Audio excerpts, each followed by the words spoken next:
It's the Daily Talk Show, episode 831. What's happening, guys? What is going on? Happy Monday.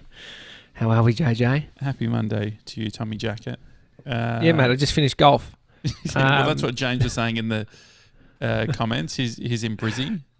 I was just trying to feel what it would feel like to have just finished golf. It's Monday morning, heading for a top of 20 if you're living in Brisbane. That's not us. It's Melbourne, it's lovely the outside, top though. is 11, did you say? Top of 11 in Melbourne today. And there's a lot of house activity. You can go out for your 1 hour, but that's about it. You can make up a few excuses of why you need to go to the shop 6 times, but just know it's illegal. Well, it is. I was actually thinking, like, I need to start using drugs. No, using the time that I have, the hour a day to do something, because I'm literally not. Yeah. Like, Brie was like, "Come on, you got to go outside." I haven't gone outside in weeks. Really? Wow. Yeah. Well, I just haven't left the apartment because I'm just like the drama. And you're the of walking the whole guy. Thing. That's the thing Brie keeps saying. She's like, "You fucking love walking," and I'm like, "Yeah, but I just." The simplicity of fresh air and walking, and I just can't be fucked with it. But I think, hang on, that doesn't make sense. The simplicity, as in, isn't that why you would want to do it? So the reason I love it is that it used to be simple. So all you needed to do was one foot in front of the other, fresh air, all of that sort of thing. Now it is. I'm looking at. These people wearing masks. What's happening here? There's a fucking. I'll tell you. I'll just tell you. Just as a guy who's actually using the great outdoors as much as I can. Walking hasn't changed. It's still one foot after the other. Fresh air has gone down because you've got a mask on. But it's. I was walking yesterday. I was listening to a podcast, and it was someone saying, "When was the last time you went for a walk for no reason?" So you're not trying to. It's not because you want to do exercise. Like it's like that. Yeah. You're trying to you're dropping every reason to try and get out to do it. And it's a hard one because that is when you don't want to do it. And you're trying to attach a reason to the walk so that you make it happen. But you got to, dude. You got to. No, I agree. I mean, I have a book, which maybe we should just read a page out of now. It's called A Philosophy of Walking. It's all about walking, all right? Because we know that I love walking. And we're not even shooting for the stars here. This is just the bare minimum. Like, this is just... I actually underlined some stuff in it, so maybe I can read some of the underlined stuff. Here we go. Okay, go. But then again, it is material, reviews, spectacles... a market. I don't understand what that means. Walking is not a sport. When you are walking, there is only one sort of performance that counts. The brilliance of the sky, the splendor of the landscape. It's nice, isn't it? No, I think what you mentioned is taking into account... You're like taking on everyone else's shit. Yeah. Because you can still walk with a mask on and not give a fuck about other people who aren't wearing masks. It's because it's not affecting you if you're just out going for a stroll. It's worth it. Here's one. It's worth it. What is your step count? Can you open your step count? Yeah, I can. By walking, you escape from the very idea of identity, the temptation to be someone, to have a name and a history. Isn't that great? Oh, yeah. My steps are real low, like in comparison to normal. Mine will be average. Absolutely disgusting because I'm a walking guy. I walk. Well, you're not needing to walk to the office, which is a couple of Ks. My guess is it would be under 400 steps a day. Let's have a look. Can you please just open it? I've got, so for the 22nd of August, a couple of days ago, 920. I have been trying to leave my phone at home a bit. If I am going out with Bodie, there's some times when I'm just... There's been more skateboard action. So I'll go the week, yeah? Yeah, just go week. So average.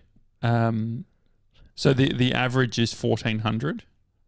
Yeah. If you look at it, it's like Sunday 441, Monday 1,800 was big. Tuesday, I don't know what happened on Tuesday, the 18th of August, Tuesday the 18th. Did 3,899. That's huge for that. But then Wednesday, 1,071. Yeah. Thursday 991. Friday 1121, and then Saturday 650. Sunday I did 490 steps yesterday.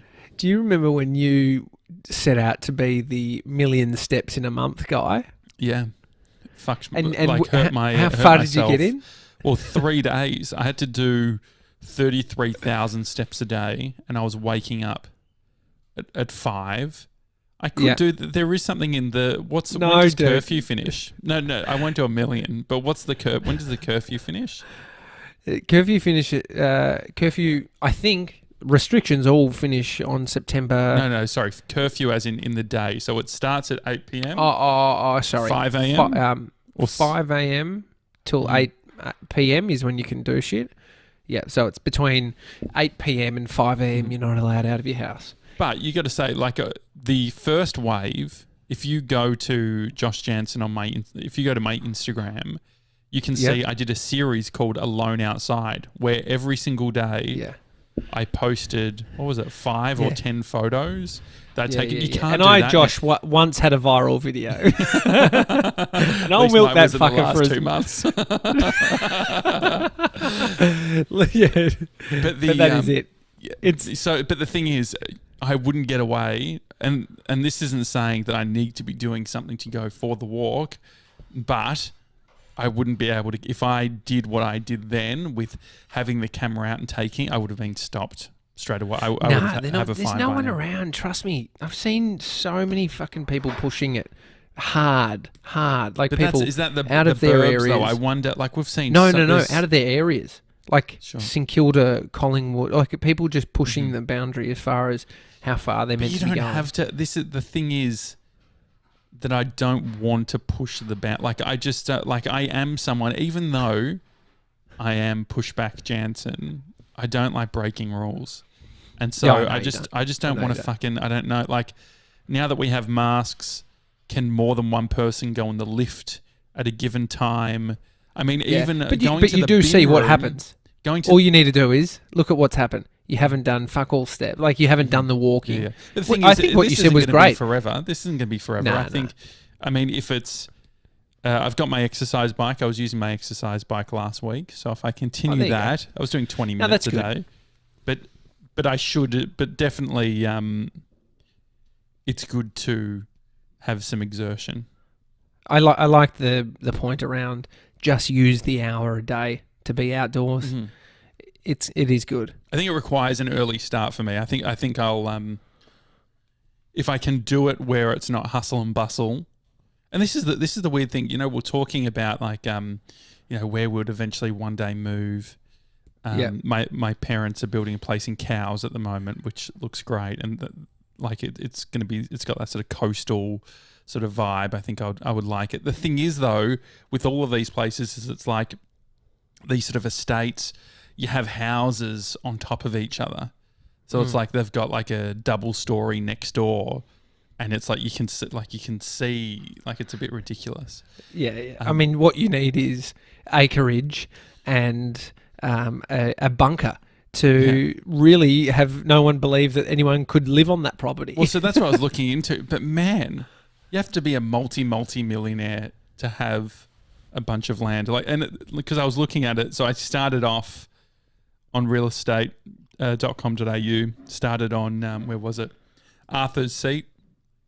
Looking at places at Arthur's Seat. Couldn't find anything that I liked for under 1.9. Mate, I mean, Arthur's Seat's pretty flashy. Like, is it? If you owned a property, there's limited space at Arthur's Seat, so it's like if you owned a property there, it's probably been in the family for many years, or you're really rich. Yeah. I mean, this is going to be the case anywhere you go. You're going to have to go somewhere where people don't like yet, so it's not probably going to be a smart investment.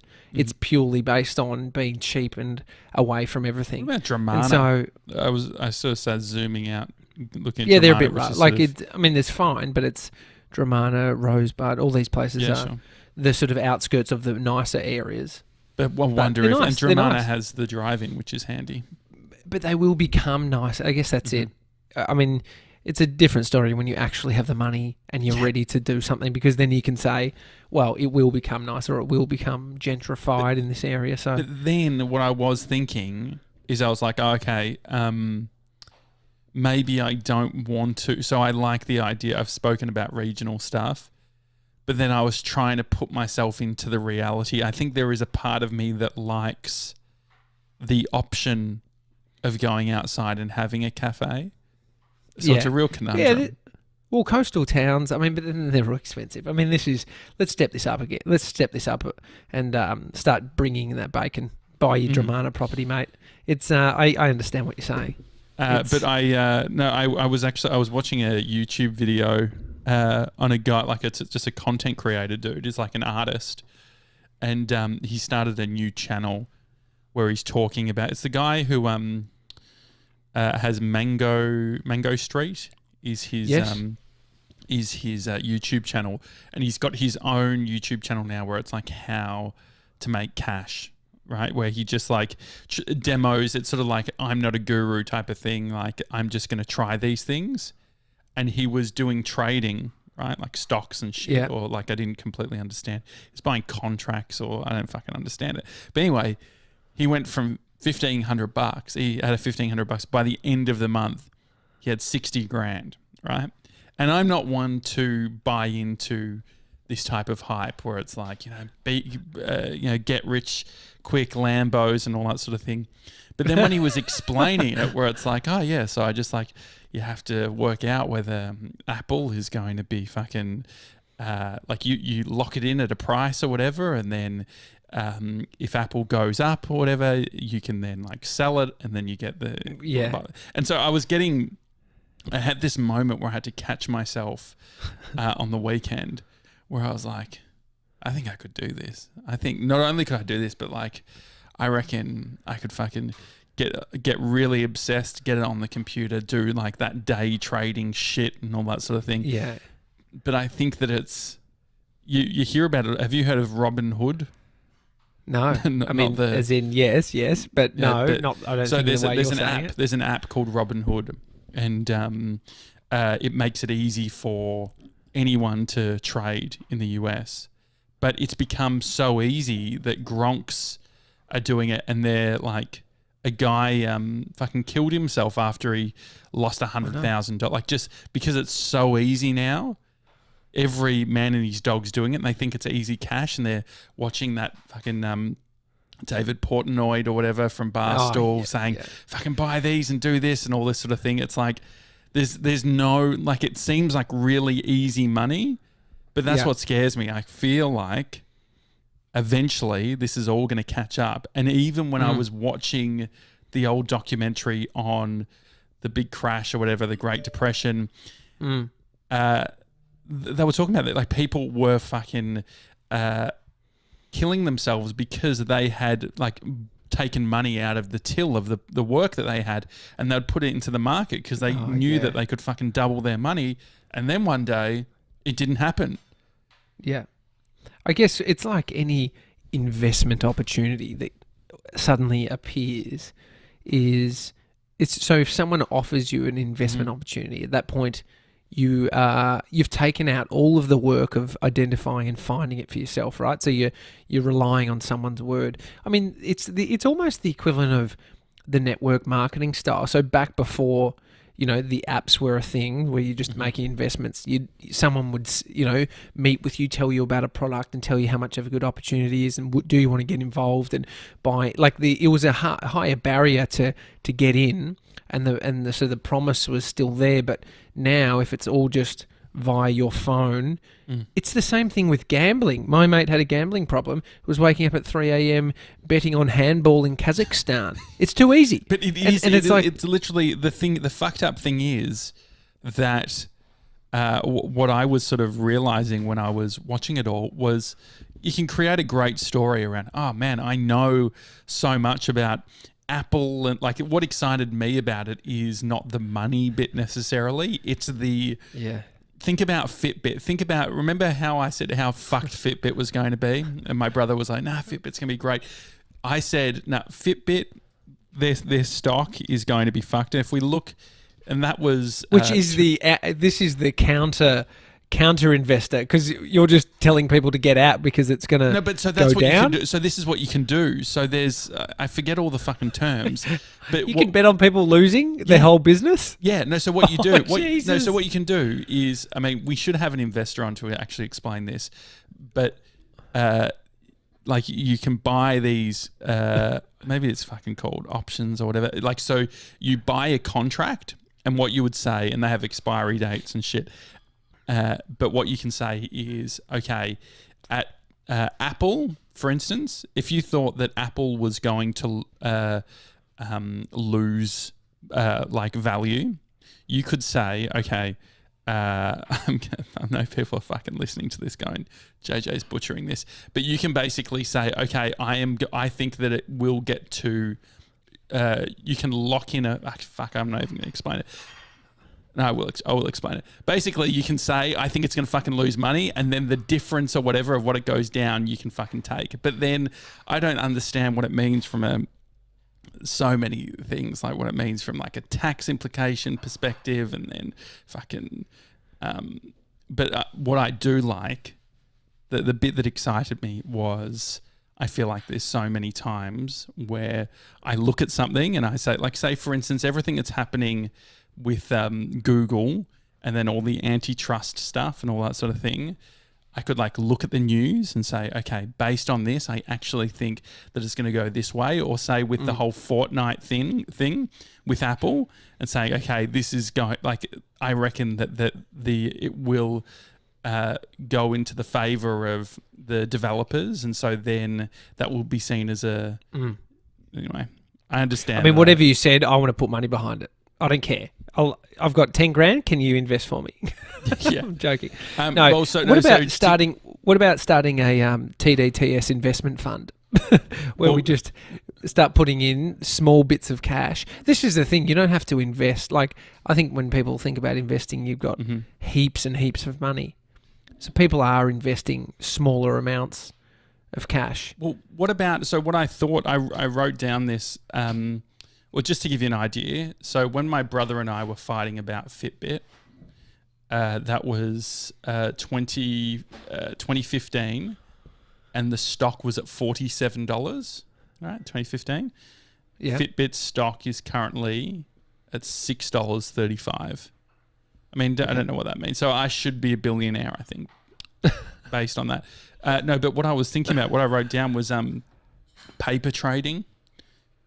So... as in currency, or? No, so I think what paper trading is it's like, I don't know if you ever did this in school, but they give you like a login, and you trade stock, like you trade stuff, but it's all fake. It's all based on the actual markets, but you understand how it works. It's sort of like gambling in the library. I used to play Drug Lords. It was this sort of like... It was this bizarre game that was like, you just press these buttons on the screen, like buy heaps of cocaine from Mexico, and you'd just see this number going up, and you've been captured by the cartel, and you've had your head cut. It was bizarre. If you've ever, it's very nostalgic. It was this weird game on Windows, probably about 20 years ago. So how do you feel? Like, it would be good if we could find a trading social network where all the Gronks can go on there, and I can then flex my knowledge of the fucking tech industries or whatever without us actually losing money. And then maybe I can be proven wrong. Maybe I'm not as smart as what I think I am. Maybe I think you're investing, you doing the handshake saying, I'm okay for losing money. You don't want to, but that's what investing is. Yeah. I remember my mum's friends, we went up and stayed with them on the Sunshine Coast, and so funny, it's like whenever I smell percolated coffee in the morning, it reminds me of being at this house when I was probably 8 or 9. I'd wake up and I'd smell that, and then I'd go and look out. You could see the water, and I'd see this couple that we were staying with. They, were waiting for the stock market to open, and then they'd be spending their mornings on looking at the stocks and doing their trading, their day trading. And but that becomes a job. Like, you need an interest level that is so high. Like, we Think have so about many how interest long levels. I look at how much I've looked at podcast analytics that are Well, aren't attached 100%. to any fucking cash. Surely, I know, dude. Surely, Seriously. if I was to think about my obsessive nature and think about how like I love strategizing and tweaking things, like Yeah. I think that I'm actually like not joking. I think that there's a lot of people obviously that it's a bad idea for, who's just trying to fucking make guesses or whatever, and everyone's making a guess. But I'd like to think that was a little bit strategic. I mean, but so it's like anything. It's like saying, I want to start investing. But then there's a version of, before you even have any cash, at looking at what your superannuation's doing and actually understanding where the money you have and what it's actually doing and how it's making its money. And so it's like... You have to understand. The trap like you is... realise how little you know. Like what 100%. I realised is I was like, fuck, okay, I'm going to do this. And then I'm like, okay, I'm going to set up an account. I fucking like went onto the website. I was just like... Yeah. Like 97 got me to set up one of these accounts already. It's just like... And that's the thing. All what you're talking about is the easiest part of it. And the hardest bit is I don't know if geeking out on it. I think that the hard bit in Australia especially is it's not like you fucking download an app and it's like easy. In the States, a lot of the trading, there's not like crazy fees associated. Every time you do a trade... In Australia, it's like you're clocking up fees, especially with like the big banks. I know. But the thing is, so I look at my brother. Is, like, if it was easy, like, so if the barrier to entry was like, download this app, connect it straight to your ING, and then there's like no fees, you can just, and it's all very easy. Yeah. Just imagine I guess what Gronks would get that's around. the trap, though. The easy bit I'm talking about is going to the website and sort of wanting to do the account, but without getting into the actual interest of the stock, life, though, right? That's the exactly. That's podcasting. That's fucking filmmaking. Yeah, it's anything. And so when do you go? Because it is centralized. It's purely attached to cash. Like you say that I mean, if you had the interest that you do in stocks as you do in podcasting, you'd probably have a lot of money because it makes more sense. But stocks are, and maybe I'm oversimplifying this, and this is the issue at the moment by the sounds of it, is it's like the markets aren't acting as they should based on, okay, like the actual value of companies and where the stock price is going. But if there is a connection, if it is about value of a company, like I was listening to the Random Show, Kevin Rose and Tim Ferriss. I sent you the link. Is that their show? They do that? Is that so like something they do all the time? Or I emailed them in 2010 about it. So they've been doing it for like over 10 years. But it would just be. Have they come in and out of doing it? Yeah. Well, they would just do it randomly. They'll do like 3. It's in the name, or whatever. Yeah. No promise of a show. That's the name of the show. But they were talking about like early adopter stuff. I was thinking about all of the, like, what is the use of all the geeking out that I do? Like, I was watching an old video, which was like 10 years ago, that was talking about Square, like the payment system. Yep. It was like this was when it connected to your headphone jack. And like, say Kevin was doing like a demo or whatever. And I was just thinking about like how many things, like, so for instance, it's that whole case of like, if you took the price of an iPod and instead of buying the iPod, you put it into Apple stocks, you would be worth like a fuck ton of money or some shit. Like, I don't know if that's no, true, I know what you mean. Where do you think is the better gamble for you in terms of spending? Well, the thing is, time? I don't. I think that it's you just have that thing where it's like, maybe there's a real direct correlation to cash versus, say, content. It's all like trying to work out the exact model. I think that even though I'm turning, like, I think that the where I land with things is I'm still fucking young. Like 30, like turning 30 next month is still really young. And so if I think that the biggest risk that anyone can take is just getting out of the thing that they're building too early. And so for me, I'm like, oh, we're at the early, like wherever we end up, it will like we'll be closer to understanding where we need to go. And I think that all of those things, it's like I'm going to do trading and do like that is this sort of it's I don't think it's like it's not productive. I think it's just like that's the distraction that 99% of the world gets caught up, because you speak to people who could be trading, but also just people that have cash, and it's not. There's no correlation around like having cash and being happy. I think that's like the part of it. So it's like, okay, well, part of it is identifying. It's like, okay, it's like the ownership, like the home ownership thing. Like in Australia, there's so much sort of emphasis on what owning a home is going to do. Whereas like most people have massive mortgages or whatever and they don't really own the home. But it's just this, it's a weird switch in your head where it's like, I could never imagine, say when I think about like the dream of like the bigger property and having the studio space, like that's never a rental in my mind, because I'm like, I want to be able to fucking like knock shit down and get things set up properly and feel, maybe it's like a sense of security. Maybe especially during a pandemic, that's what everyone's seeking. I think we look to what is sexy, right? And that is having the property with the acreage and the studio, all of that, right? The reality is, though, fucking oath, and guns. I'd have a motorbike too. Would you have a gun? And a tractor. What sort of gun would you have? I'd have just a over and under shotty, just and a clay target. Just clay targets. Yeah, great. My brother's got one. He's got the clay target slapper. No, real gun. Anyway, I would love a BB gun.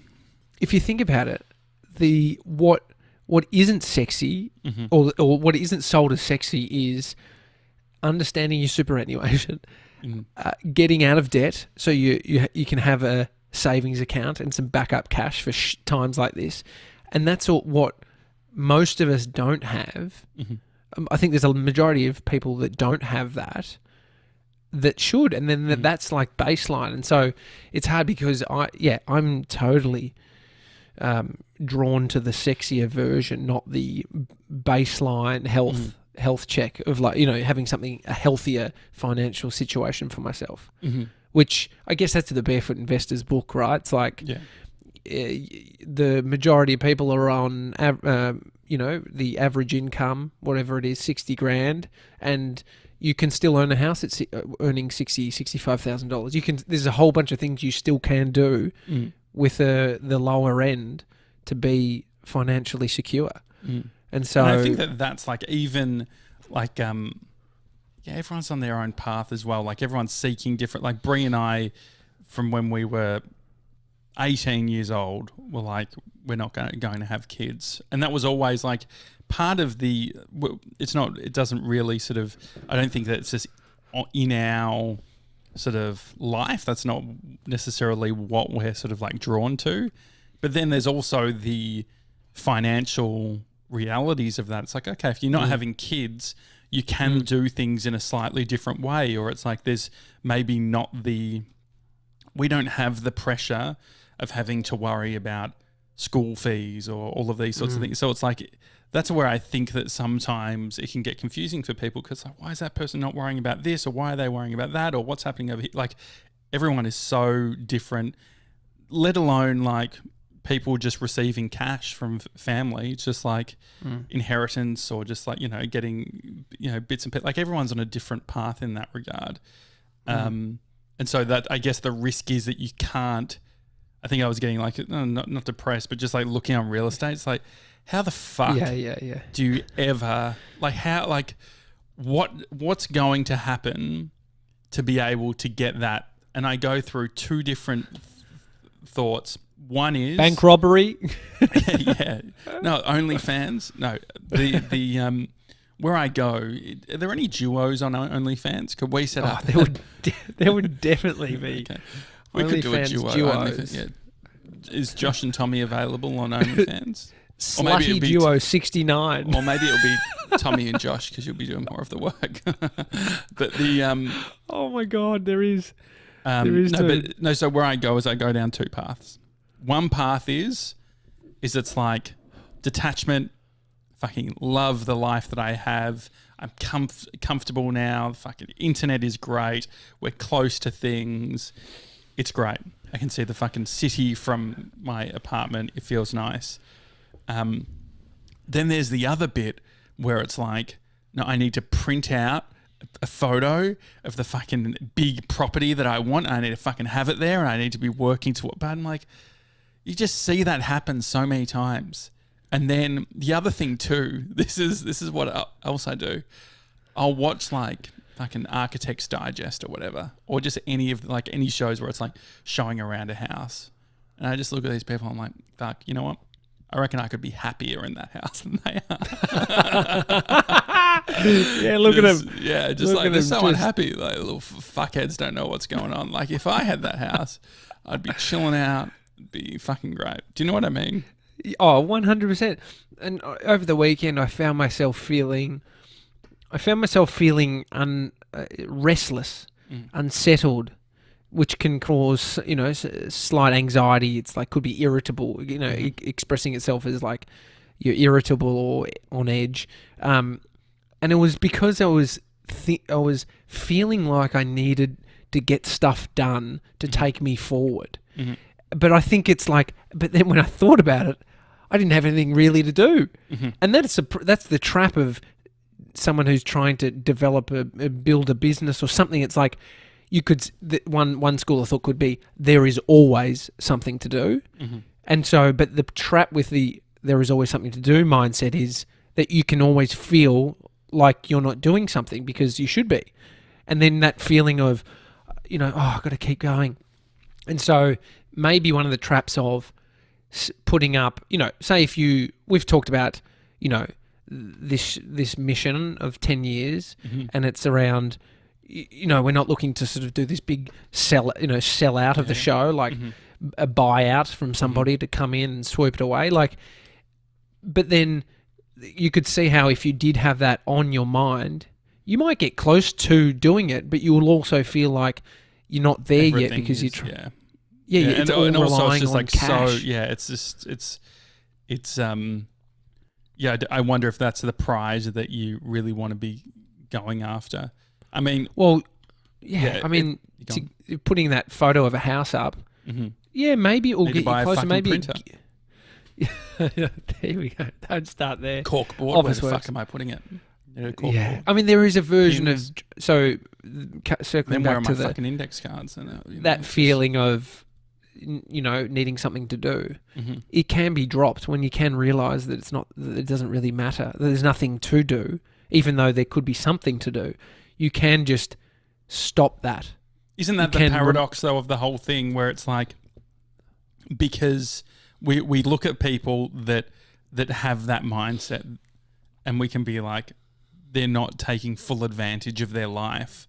But then there's the other version where it's like, if you are doing stuff and having a purpose and getting fulfilled, but you aren't attached to all these other things, that can be super beneficial. So I think that's like the nuance that we're talking about, is it's like detachment while still having purpose.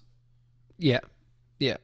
And when it's like people who are working on themselves and get themselves in a great place, and then they find themselves in a relationship, but before they were trying to look for a relationship without looking after themselves. And so there is a version of contentment in the moment mm-hmm.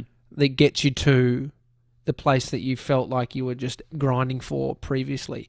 Work is still, required, right, on all these things, but it can be a bit more peaceful. The journey doesn't have to be as fucking anxiety producing. Mm-hmm. That's what I think. I think that there's a but then there's moments like Jason Fried, who wrote It Doesn't Have to Be Crazy at Work, watching an interview with him. Love him. He was saying there's actually a great video he I don't know if he still does, but he wrote a column for Inc. Magazine, and there's a video on YouTube. They've got like an account for Basecamp. They haven't updated it in about a year, but he records himself writing the article and talking through the whole process. So it goes for about 40 minutes, 35 minutes or whatever, 40 minutes. And it's his screen and a video and just audio, and he's crafting it all. It's really great. But one of the things I was thinking about is, so he has a product called hey.com, which is, trying to revolutionize or change the way we use email. And I don't know if it was in the interview I sent you, but he spent the last 2 weeks just like hectic with all of this stuff and trying to make it work and do all that sort of thing. It's like, there are moments, even the people who it's like it doesn't have to be crazy at work. Who wrote books about it. Yeah. And, experience times where if you're working on something that is of value, if you're pushing the limits, it is hard sometimes. Yeah. And I think that it has to, like, most things require some level of hard work at some point. It doesn't mean it's all the time. But yeah, like that guy was saying, is, you launch something and it's going to be hectic. And so if you could look at this period, it's like, are you up for it? I think that's the thing. Are you up for getting through a small period of time where it is hard? But and sometimes it can sometimes feel like the hamster wheel.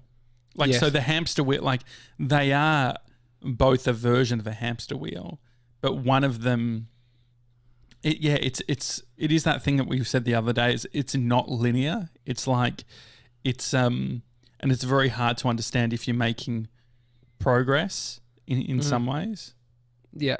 Yeah. One thing that came to mind, I still haven't done it, but I legitimately felt better when I came to this conclusion of what I could do when I was feeling a bit anxious about, what I needed to do, was stopping and writing out all the things I've achieved over the last year and how far I've come. And it's like funny, I will do it today, but the perspective shift of, I even just started thinking about a few of the things, how far we've come. Yeah. And then I was like, I feel better. Yeah. I feel less like I'm needing to go and do something over my weekend, because the trap is that you're so focused Monday to Friday. It's like, it's a bit silly to think that it just stops on Saturday and Sunday, where, you get fired up, you almost get clarity. You get clarity to work out what else could be done. But I guess I get playful, and when I get playful, like it's a sort of so I think that I end up like opening my eyes to more possibilities. So I'm like, oh, what else? And so I'm like constantly. So I got a subscription to Skillshare, and I did like 2 hours of motion graphics training on like After Effects. I'm like, oh, okay, like what else? I'm like, they were doing stuff about design. It's like, oh yeah, fucking sick. And that was like Saturday night. I'm like, you know what? Yeah, I want to explore this design stuff more. So I'm on Dribbble, I'm doing all that sort of stuff, and then it's there's definitely progress. So for instance, you need that. So I've definitely probably 3 weeks ago went through a very clear detachment phase where I'm like, I'm not playing any games. I'm just fucking sitting back and just enjoying stuff.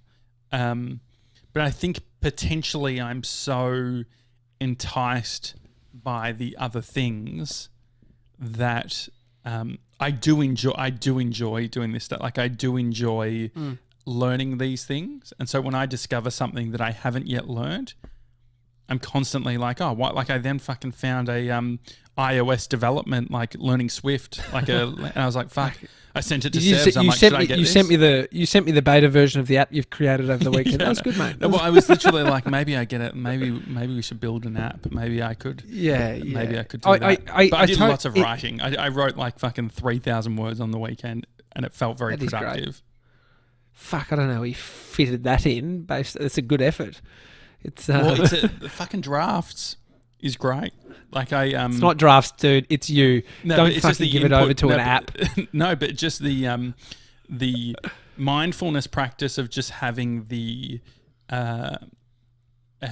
being able to take notes. And what I've done is I made the text size on my computer fucking huge. It almost looks like a teleprompter. And I'm just like, and I get through 500, 600, 700 words in a sitting very easily, like writing out like full-blown articles or bits and pieces. So it is cool. I wanted to tell a quick story about the when you're talking about the gambling friend.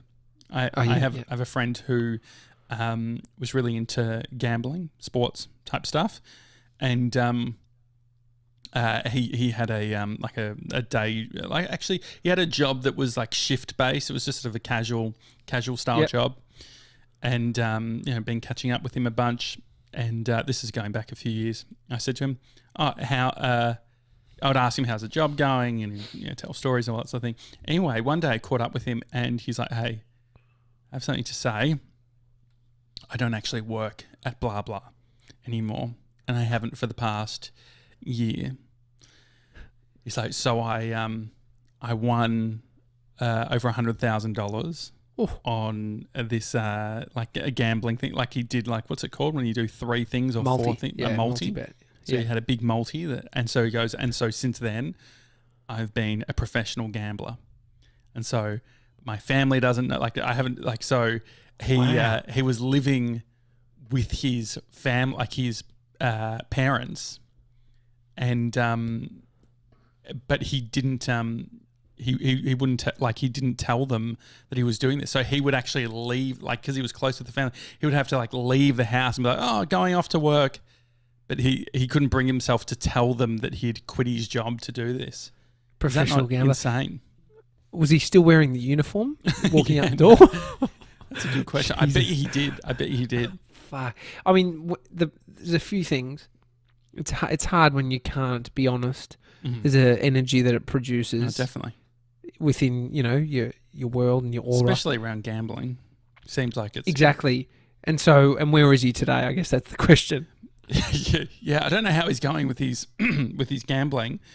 Yeah, but I wonder. Yeah, I wonder.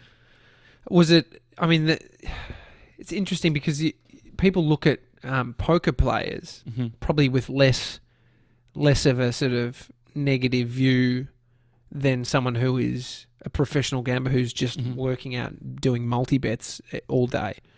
And it looked legit. Like he had crazy spreadsheets and all of that. Like you can get right into it, right? Yeah. But I guess. Oh yeah. I guess the point is it's if sport's his thing, if he's really good at sport, like it's not too dissimilar to the share market or ASX. Exactly. There's an interest level to understand how it's all happening. There's a difference between someone who's just got an addiction down the TAB as soon as it opens to put money on whatever they think. He was actually he was banned from all the main ones because he was winning so much. Really? Yeah. So they do that. Geez. They'll just fucking ban like sports bet all that. They'll just ban you. Too good. Mm-hmm. Wow. Crazy. I mean, how do you go? Just quickly, all the stuff you do over the weekend, and then integrating back into the realities of a business, and we need to have a finance chat at 10:30 this morning with our accountant to understand the business. How do you go just in terms of casting your thoughts in a different way? Because I feel the same. I sometimes go, what would it look like to be really doing something that's sort of less chaotic? It's just like, think about you just working on some animation and design as Josh Janssen by himself. It's like you could create a really slow business that's slow in like everything. It's just slow being positive, slow being less like the deep work stuff. Yeah, exactly. You could do that tomorrow. You could do it, but what it requires is none of the stuff we're doing. And so, how do you balance the two when you go deep into a world and then have to come back to another? Yeah, I was thinking about that. I think it's so it's doing things that will move you forward. But so, for instance, it's not. So I was thinking about like the office. Like I think that an office space is like a house. For a lot of people, it represents something. So it's like it represents the story. So for me, an office where I've talked about like the next office with 50 meters of corkboard and all that sort of thing, it represents collaboration. It represents that we've hit certain milestones in regards to revenue, all of that sort of thing. But then there is the version where, creating a version that is less intense, but will, and so that's what I guess I'm trying to uncover at the moment is, you go into the passive income thing. It's not even passive income that what we're seeking necessarily. We still do the show every day, and we've got other podcasts coming out, like all of that sort of stuff. And so I think it's about, what have I taken out of it? I think that it's doing.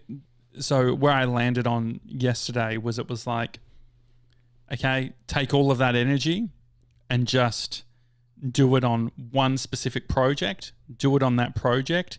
See it to fruition. And when I say to fruition, it's like to launch.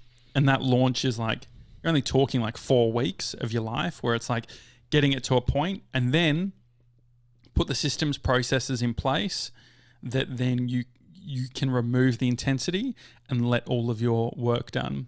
Like, let your work sort of do the job for you. I was reading The Messy Middle, which is a great book, and they had a bit about Jeff Bezos in the early days of Amazon, and they had a really big quarter, and he made a really strong point to say that this strong quarter isn't from the work that we did this quarter. This performance happened 3 years ago, all the seeds that we're planting.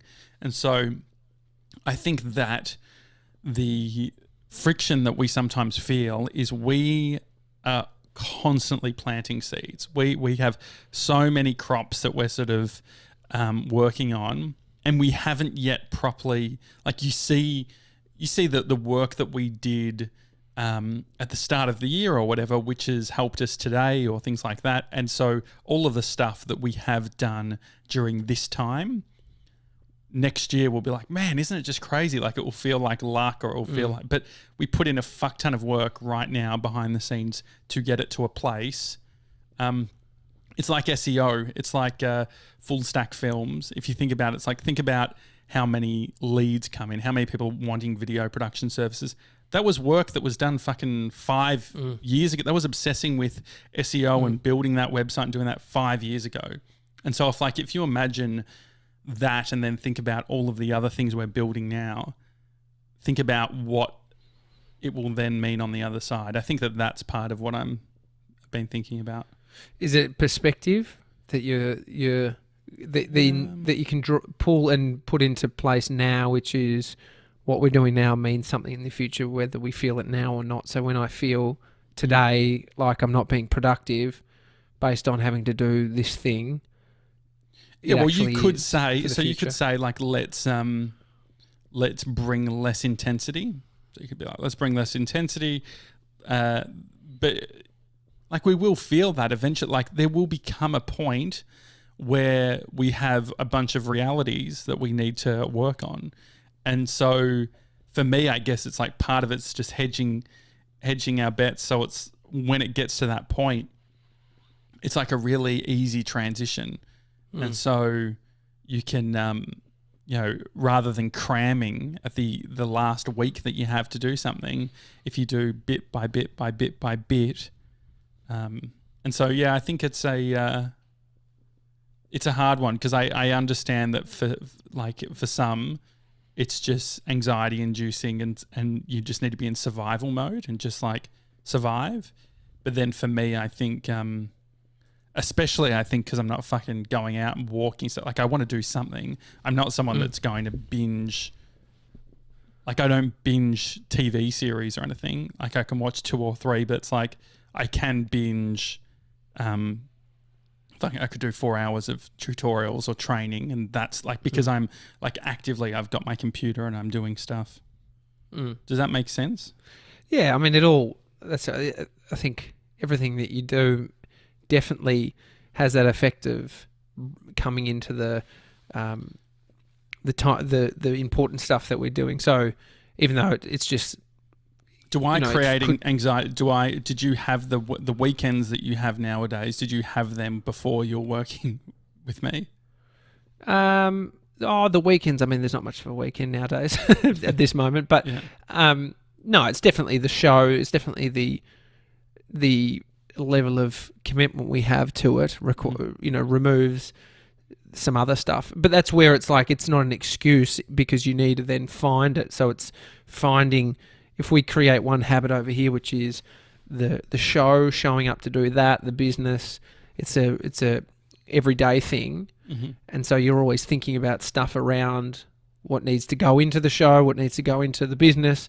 It's definitely a different life to what I had previously. But then I also think back, I'm like, what the fuck was I doing? Like, I feel like I'm utilizing my time way more now than I ever have. And what was I doing back then? Was I being lazy?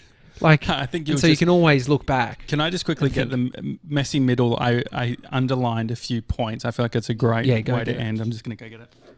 Go get it. Just to check in. Currently 24th of August, guys. It's 9:22 a.m. here in Melbourne. Josh is just going to get the book that he's been reading. This is good. Coffee. Got it? Okay. He's got it. Here we go. So this is it's The Messy Middle by a guy named Scott Belsky. I think Scott created Behance, which was bought by Adobe. Oh, yeah. So there's some really good stuff in here. So this is what you're reading over the weekend? Yeah. So it's specifically around, here we go. So these are all the bits that I underlined. While many people claim to value long-term moves, few people have the patience. Curiosity is the fuel you need to play the long game. When you're genuinely curious about something, you're less likely to measure productivity in a traditional way. The long game gets even harder when others get involved. If you're really playing the long game and turning down immediate opportunities, people will probably start to scratch their heads.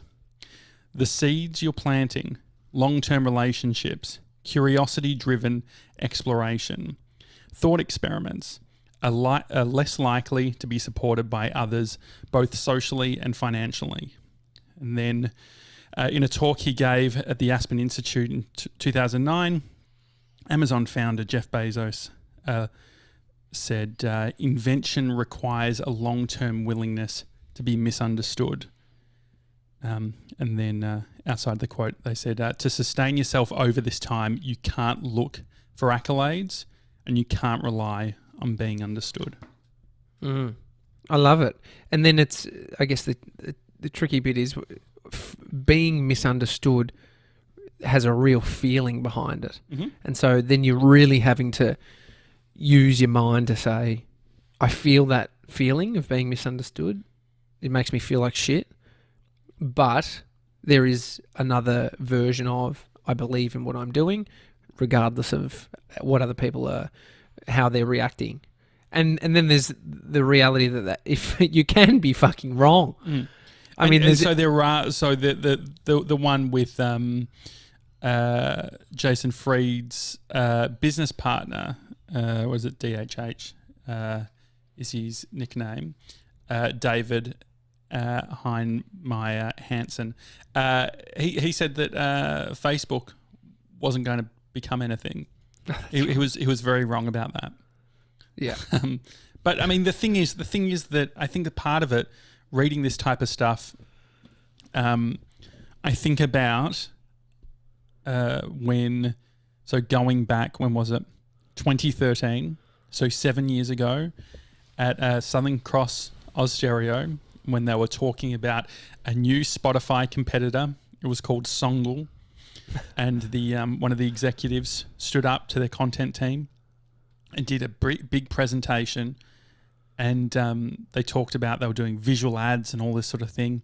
They were going to be doing exclusive content, and I just asked all these questions, and I never felt like it was like it seemed like such a weird move based on Songul was a product called Anubit. Like I knew all of this information about the product before it got into SEA's hands, so they'd done an acquisition or whatever. And I remember when I was, I was only 23 at the time, and I was questioning that. And then I think about and so that ended up shitting the bed, going, not really going anywhere. And then I think, and that was going to be the fucking Spotify killer. How's that turned out? But then you look at, say, what's happened with all of the regional breakfast shows, and I think about being in radio and being like, how is this all working? Like, this doesn't make sense. This is all going this way. There is all of this opportunity. And they don't, and so the thing was that the intuition was right. Big companies are wrong right now. And so you can complain, or you can sort of point it out, talk about it, or you can do, I think what we're trying to do is do something else, do the version, actually use that to be productive and to do the thing that we think will be the long-term game. Yeah, and what's clear for other people though, because they're seeing big businesses doing it a different way, they think you're wrong. Because if you can see other people doing something, you're like, yeah, that probably is more likely the thing that's working than what you guys over here are trying to have a crack at. The misunderstood thing is very powerful. I think that is why most people don't do the big thing. So when I push back on the podcast ranker and you could read, heaps of people were I was misunderstood based on what I was saying, where people thought that it was a sour grapes based on us not being in the ranker or something. It's we could be in the ranker tomorrow if we wanted to, but it's going to pay. Exactly. And so it is, it's an interesting area, but if you can get past that, if you can be very sort of clear in your conviction, which is hard because there's so much ambiguity. You can hear us just talking about everything from what we want to do personally, buying a house. I wanted to buy a fucking barbecue, and then I measured it up in our balcony. I'm like, fuck, it's going to go to the door. So I'd have to have the fucking apartment door open to stand at the barbecue, which seems dangerous and impractical. And then so that's why I'm fucking looking at places. I'm like, well, we're going to have to fucking move so I can fit this barbecue in. I need an acre because I can't get me barbie on the balcony. Misunderstood. So anyway, The Messy Middle, great book. It's got a lot of different sort of case studies from different entrepreneurs. He wrote the book Making Ideas Happen as well. Yeah, but it's it's an easy read. I love it. Sounds very interesting. Yeah, and I had a card. I'd put a previous a birthday card as a bookmark, which it was from Mum and Dad. It says, "Oh, come on, it's easy. A film, 2 words," and it's he's got his it's a bear. He's got his cock out, and the caption underneath says, "Despite his best efforts, nobody guessed Free Willy." And so that was my let's see how old I was turning out. Let's see if it says. That's so funny. That doesn't say. That's so funny. All right. Enjoy the rest of your day, everyone. I hope you're all staying safe. Well, let us know. hi@thedailytalkshow.com. Should we do that paper trading thing? Should we set up some sort of social network, or is it just going to give us a lot of pain and annoyance? Yeah. I don't think so. Calvin's already flagged that half of the people in his finance course are losing money, and they're finance people. Well, but you don't need to be finance. You just need to be good fucking. You just need to know the tech, maybe. Classic. All right, guys. Have a good one. See you tomorrow. Enjoy the rest of your day. Bye. Bye.